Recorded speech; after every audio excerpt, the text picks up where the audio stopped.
সব বন্ধু মিলে এখানে জুস খেতে থাকি। তারপরে একটা বন্ধু বলে আমি তো পরীক্ষার পেপার রেডি করে নিয়েছি। তারপরে ওদের মধ্যে একটা বন্ধু বলে আরে ভাই পাশে একটা মন্দির আছে, চল ওখান থেকে দর্শন নিয়ে আসি, তাহলে আমরা পরীক্ষায় অনেক নাম্বার পাবো।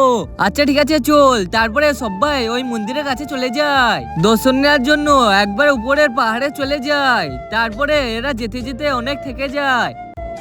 তারপরে শেষ পর্যন্ত মন্দিরের কাছে পৌঁছে যায়। তারপরে মন্দিরে বসে দর্শন নিয়ে চলে আসে।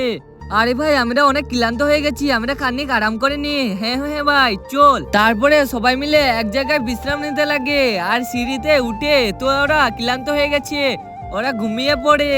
কিন্তু তার আগে তোমরা যদি এই ছবি দুটোর মধ্যে কোনো একটা ভালোবেসে থাকো, ভিডিওটা লাইক করে চ্যানেলটা সাবস্ক্রাইব করে দেবে। আর তোমরা যদি না করে থাকো তাহলে আমি বুঝে নেবো কোনোটা ভালোবাসো না, কমেন্টে বলে যাবে এক না দুই। তারপরে সকাল হয়ে যায় আর এইদিকে সব বাচ্চারা পরীক্ষা দিতে চলে যায়। পরীক্ষা দেওয়ার জন্য সব বাচ্চারা ভিতরে চলে যায়। খানিক বাদে সব বাচ্চারা পরীক্ষায় বসে যায়। তারপরে একজন ঘুম থেকে উঠে পড়ে। তারপর দেখে সন্ধ্যা হয়ে গেছে। আরে ভাই উঠে পড়, সন্ধ্যা হয়ে গেছে, কালকে পরীক্ষা দিতে যেতে হবে।